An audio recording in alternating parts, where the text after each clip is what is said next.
Recording now. All right. I realized that I really screwed up my last video. One, I made it way too long because I was ranting about pan-indigenous issues. And two, and maybe I'll just post that in case you want to listen to me rant about pan-indigenous issues. I'll just quickly mention them in this video. Also, yeah, like I made the video way too long. It was 26 minutes. When I was editing it, I was just like, this is ridiculous. Also, I didn't realize that for you to see my screen, like if I go to Moodle or if I go to the syllabus, I have to actually like change that. I didn't realize it followed me. It doesn't follow my changes. I have to like go in and change this as I record it. So let's get into this. Week 2. You guys most likely or you folks are most likely into it already, or maybe you're just like, well, Troy's class, I'll just look at it later. But here we go. So I'm going to share my screen with you. That's my, well, that's my YouTube there. But I need to get off of that and I need to get to Moodle. I'm in the wrong place for this, so I'm going to go to it. I should have set it up. This is probably what makes it long, because I'm not set up for it. Remember, if you have any questions, you can go through the course Q&A. That makes it public. Everybody can see it. And I really appreciate that. If you just want to email me, though, about any questions, just email me any questions that you have. So you can use this for public questions to help out other people if you think they might have the same question, or if you think one of your classmates might be able to answer your question. It's a good place to put it. I added this share whatever forum, so you can share whatever. You can really put anything in there. You might like not put in stuff that is like, I don't know, people my age might say NSFW or whatever. You know, if it is that way, I think I can take it down. I'll probably take it down. So don't do that. I'm looking at you. You know who I'm looking at. Anyway, that's to share whatever. Some people have said some stuff. So thanks for using it the way it's supposed to be used. As we go down here, you see week 1. Hope you enjoyed the little cartoon. I have a lot of those, the PhDcomics.com, a lot of fun stuff about writing, people being neurotic about writing, as they should be, at least in my mind. So I hope week 1 went okay. It looks like everybody has been doing a good job. I'm going to roll down through here. I will be commenting on your posts and your assignments later today, and I'll post a summary of, like it says, hidden from students. You can see that. I will show that to you and have a summary video for you later today to wrap up week 1. Week 2 is open. In the overview, I will post this video. I am now going to be using YouTube as a way to house my videos and to generate captions. And so that way, if you need captions, you have them. I'm expected to put captions on my videos. I knew that it was necessary. I didn't realize it was necessary in all cases. I thought it was only if I had students who needed them. So I will be doing that. And I mean, there might be some flubs in it, but I'm going to go through and edit the captions because they're auto-generated. So it does take a little bit of time for that to render. So this video, even though like I'm making it at 11:29 a.m., I probably won't be able to post it until like 1, so that the captions are ready to go. So that's not what I hoped, but because I totally screwed up my first video, and it took me like an hour to figure that out, or to decide that I should redo it. Here we go. So here's the second one, and it'll be a little bit later than I had wanted it to. And I'll try to quickly go through this so I don't make another mistake of making it too long. Anyway, you're going to be reading the part 1, chapter 4 of Logos, as you saw in the syllabus. And then you're just reading a section. Don't read the whole thing. And you can choose any section you want. And then you're going to be posting into the week 2 forum 1. And in the forum, oh, that's not what I want it to look like. I don't know why it looks like that. Well, there you go. Really nice mistake there, Troy. I will correct that. You know that you need to be posting. I'll correct that as soon as I finish the video. You, based on the syllabus, we'll take a look at the syllabus really quick. And for me to do that, I have to do a new share here, which is the syllabus. I just realized this. I didn't know it was the issue. Week 2, you're choosing a section to read, and then you're posting a paraphrase of the author's intent. So just to, you can be as concise as you'd like to be. I didn't put any word limit on that. I didn't say it has to be 100 words or anything like that. But as with any paraphrase, it needs to be long enough for you to show basically yourself and anybody who were to read it that you understand what the original was meant to mean, right? So like if you're paraphrasing that, it should be very clear between your paraphrase and the original what it is that you got out of the original, like how you came to that conclusion, that there's some sense of continuity, or you might use the word like fidelity, that it aligns. So somebody's not like, well, how do you get that out of that? That doesn't make a lot of sense.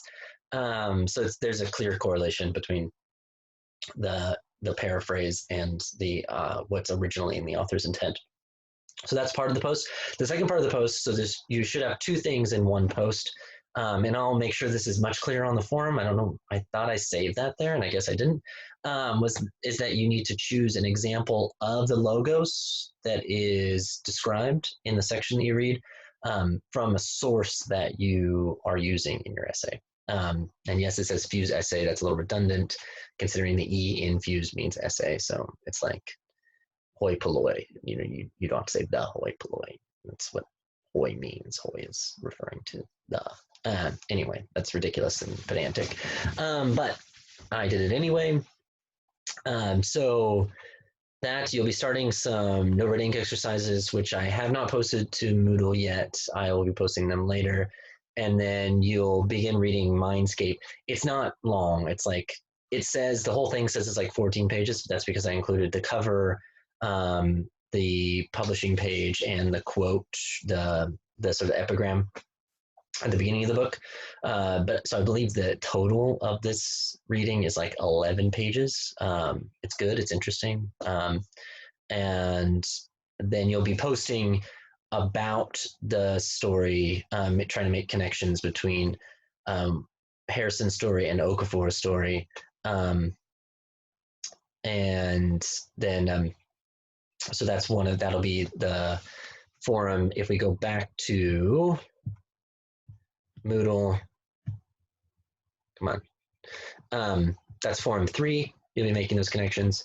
And forum 2, you'll be reading these 5 pages from They Say, I Say, all about creating introductions. And I think they do a fantastic job describing and giving you templates about ways to think about creating introductions. You could also think back to part 1 that you guys read last week, how they talk about entering the conversation. They do a good job of like getting you thinking about how you would introduce yourself and your reasons behind it. So I hope you see the connections between like this specific information provided and then the more general idea from part 1. And I will try as much as I can to make connections in that as we move forward. And like, as I give you feedback, I'll be using those pieces to describe what I think about what you're writing. And so in this forum, you're going to be writing just a draft of introduction. So like where you're at now, like, don't worry, it doesn't have to be polished, but just sort of give us the bones of it, tell us where you think you're going with this, and give us a thesis statement. And again, it's just a placeholder. It doesn't have to be the final thesis statement for peer review. So in this, you guys are going to be posting a comment. So you're going to be posting your draft, and then you're going to be posting a response to a classmate, letting them know what you think about their draft. And I'll make sure this is clearer too in the forum, that when you're thinking about giving that feedback, that peer review, that you're focused on sort of, again, what Graf and Birkenstein say about entering the conversation, about creating the introduction. I don't want you to be tied down to what they're saying, but I do want you to use it as like guidelines. So I know you guys might have your own style and everything like that. I just think they do a really great job of sort of streamlining the process, and that's why I use the text. The same with the Lunsford, Ruskowitz, and Walters, the Everything's an Argument, is that I think they do a really good job of delivering explicitly, like, you can really rely on this information, and I think it's really clear and easy to understand. So those pieces of logos, that's what you're really going to rely on as you're constructing the body of your argument. And it might even be something that you notice that you rely on in putting your introduction together, is that you recognize you have this logical structure that you're going to adhere to, and so you can introduce that in your introduction. You can kind of show how you're going to shape the rest of your paper through the process of this form of logos. So that's where I hope you are with that. So that's week 2, and so there won't be any assignments outside of the forums. It's just you have the 3 forums this week, and that's all. So it seems kind of light, but you do have to kind of find that example from one of your own sources, for a logos example, which is going to take a little bit of time. And then I hope you spend a fair amount of time this week drafting that introduction and that thesis statement. Again, it's not polished. You don't have to pour over it, but take some time to think about how you're working it together, what Graf and Birkenstein say about constructing that. Go back and review maybe the first chapter of part 1, and see sort of how they talk about the constructing purpose and entering the conversation. I think it's pretty valuable there. That's it for this video, so I made it really short. I just wanted to say, I think I'll post my previous video of the sort of the rant, or it's not a rant, it's like more of a tangent about pan-Indigenous identity and the issues, why it's problematic. The reason I say that is that, we're moving from African or futurism into sort of what might be called Afro-Indigenous or African Indigenous futurism in Mindscape here. And I just want to make sure that everybody's clear that there really is no essential pan-Indigenous identity. It's because of this class, like we can't dig too much into Indigenous identity and all the issues with Indigenous identity. We can, though, if you guys just through critically, you could certainly identify things that you think are in your own reading problematic, that might be suggesting like essentialism, like there is a Indigenous identity. If you find that to be the case, if you find that it's narrowing, or that it might be, or that it's even expansive, like that it might introduce some things to you that you say, well, this really flies in the face of what I even thought about, sort of this idea of the cultural perspective of views on Indigenous science and Indigenous religion and Indigenous magic. But again, that doesn't mean that there is Indigenous magic or Indigenous science or Indigenous religion. Obviously, that there are thousands of them. We can't just say there is one.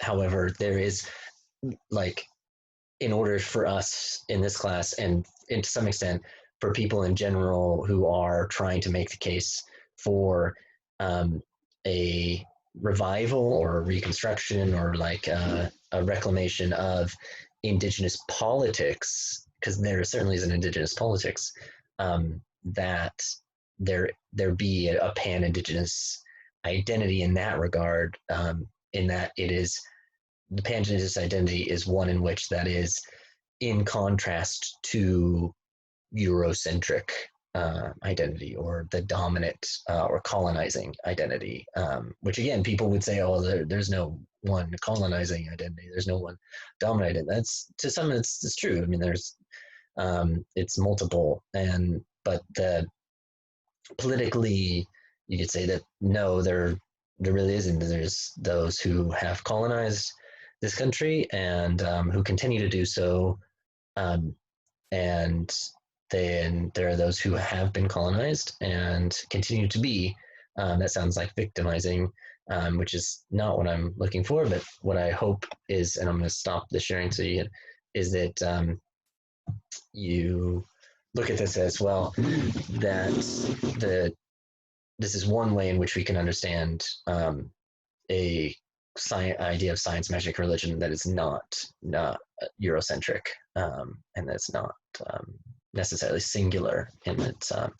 So that's why I'm having you read the story. I think it really expands Okafor's ideas. And it came before, of course, it is, but it expands it. I think it really helps put some of the ideas that have been presented in this class in a different perspective or different context that we can make more interesting than we have before.